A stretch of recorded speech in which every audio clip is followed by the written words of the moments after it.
And now going into game 3, I'm almost positive I know how he's going to approach this last game. So going into game 3, I decided that game 2, it worked out great, right? And I know what he's going to do in game 3, and so I'm not worried about the Pokemon I'm bringing. So the 4 that I'm bringing, I'm positive are the ones that I need to bring. I just need to use them correctly.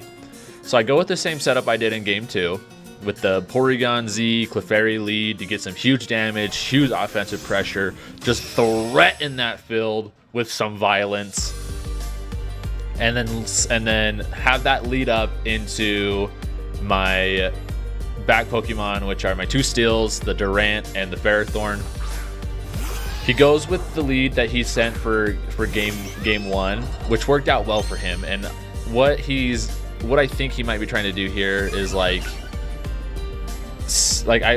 I first saw it in game 3, I was like, okay, he's gonna set up a light screen. But then I was like, well, actually, does he have light screen? Because I haven't seen it yet. I had only seen Reflect, Burning Jealousy, Fake Tears. So I was like, he has to have light screen. You don't run like a Morgrem or like a Grimmsnarl line without the screens usually.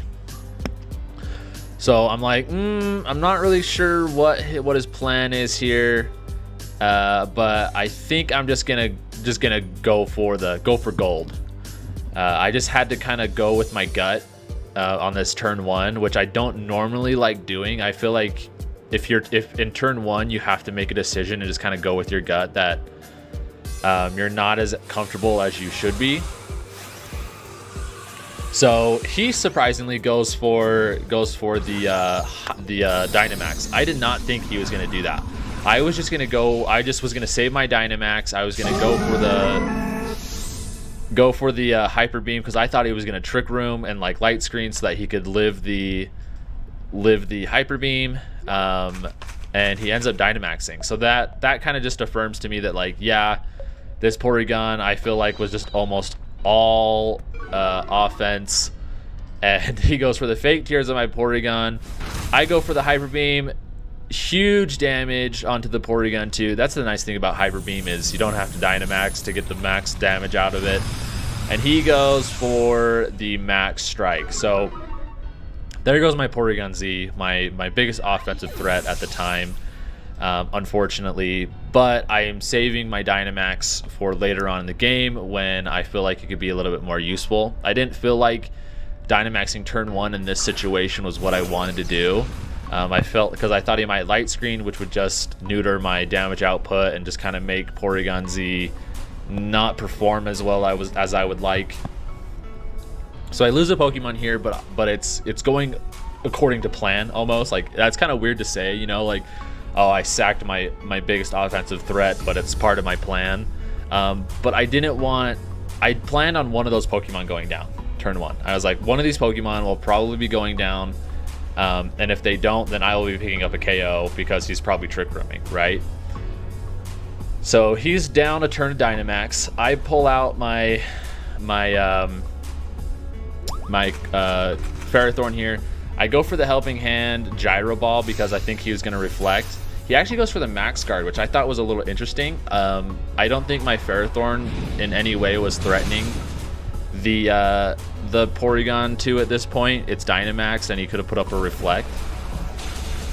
So boom, there's the Gyro Ball. My suspicions were finally put to rest on game 3. I know that it for sure has the Focus Sash, and I want to pick up some damage here. So I'm like, well, the only spread move I have is Bulldoze.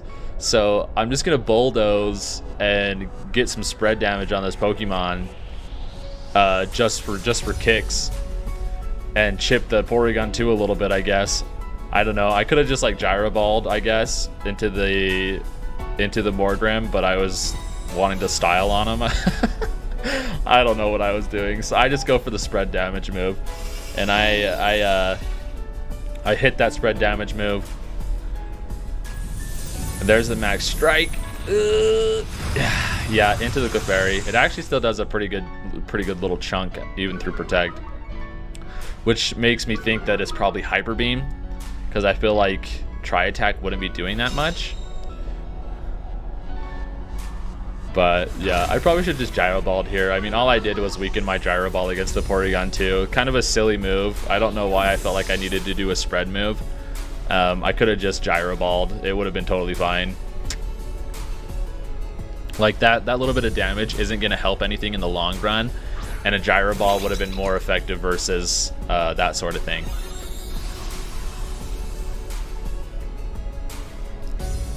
Okay, so he brings out the Indeedee, so I'm like, okay, he's going to be going for a Mystical Fire or something, right? Like, he has to. There's no way you bring out your Indeedee against my Ferrothorn and don't Mystical Fire. This Indeedee has been a headache the entire time. I'm sick of its Focus Sash. I'm sick of it outspeeding my Durant.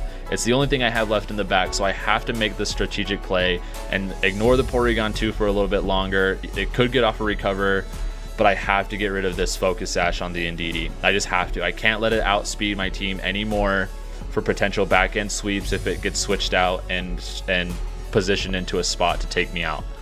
So I go for the Follow Me to help draw away any Mystical Fires that may be coming out, and I go for the knockoff in the Indeedee because my back end is relying on my Durant at this point and my Ferrothorn, and I just fire moves when you have a Durant and a Ferrothorn just have no place being on the field. So there's the Expanding Force, so I'm like, okay, he goes for the Expanding Force. That's okay, like that's fine. It's not gonna do anything to my Ferrothorn. There's the recover. I had to let the recover go off because I couldn't ignore the Indeedee. It was too much of a threat to my team composition. I had to get rid of the Scarf and the Mystical Fire threat and just let him get a Reflect Off. But that's okay because I can always knock off the Porygon 2 the next turn if I need to, and continue to just follow me with the Clefairy so that I can protect the Ferrothorn. So right here I'm like, okay, I'm learning from game 1 and 2 where he's brought Hawlucha both times. So he's brought Hawlucha both times, and I'm a little afraid of the Hawlucha. And there's the Hawlucha again. So I was like, okay, this is a good choice on my end then to do what I'm doing. So I realized that I'd made a good call, that I'd made a good decision and learned from my mistakes from game 1 to go for the Dynamax and this time go for the Steel Spike. If I'm Dynamaxed, Porygon 2 is not going to threaten me at all. It's not a threat, so I can ignore it for the time being, right? That's what I'm trying to do, is I'm trying to identify the threat and take care of it. There's the Follow Me. And there's the Hyper Beam. So I was like, yep, okay, it was Hyper Beam. And I respect it. I respect the choice of Hyper Beam on a Porygon 2 and just making it like an offensive threat. Porygon 2, especially after like a download boost, special attack, is actually pretty threatening. Here's the Max Steel Spike. Boom. Great damage onto that Hawlucha. And raising my defense by 1. So now this Hawlucha, even though it has close combat, is not going to be as threatening as it would have been, right? Even if I was Dynamaxed, I still would be kind of afraid of a close combat, especially at the way I've been. So I go for a, I'm pretty sure I go for a Protect here. I'm thinking about it. Oh, actually I go for an Iron Head? Man, I'm ballsy, dude. So I go for the Iron Head, I guess, because I'm like, yeah, who cares about Thunderbolts and close combats onto my to my Durant. But I guess I wanted to just take advantage of Porygon 2 being stuck on the field and having to recharge. So there's the close combat. Pow! It actually does quite a lot of damage, and it would have done way more without the defense boost. It takes Iron Barb's damage, and at this point, now that I'm like, okay, so I got the Iron Head off onto the Porygon. It did a good little chunk. Porygon has to recharge. Here's the Max Steel Spike. There's the Hawlucha. Biggest threat gone right now. At this time in the game, I'm like, I pretty much have it in the bag, right? I've learned. I made the good choice to Max Steel Spike instead of Max Quake, and I set myself up in a way so that I can basically just manhandle the rest of this game. This Porygon has Thunderbolt, Recover, Hyper Beam. I haven't seen Trick Room. I'm sure he has it. But here's the Max Quake on the Indeedee, just to boost my special defenses even more versus this Porygon. And at this point, I'm pretty much 100% sure that I got the game. Like, I'm not worried about it at all, honestly. I still have my Dynamax. I still have a full HP Durant, and Indeedee with Mystical Fire is about to go down here, and I'm about to raise my special defense. So I'm really not that worried about what's about to happen. My opponent thinking about his move, thinking about what's best for him, which is smart. He's in a tough spot right now. There's the Iron Head. Pow, Indeedee is gone.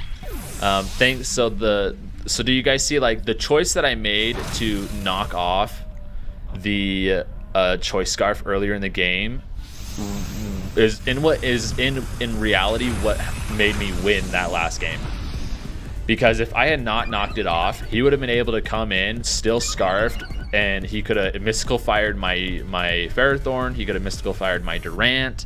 But now, since I knocked it off, I'm faster. I can just Iron Head it, get it out of the way, and then 2v1 this Porygon 2 for the win. Like, so my thought process is like, Porygon 2 has been known to just 1v3 teams.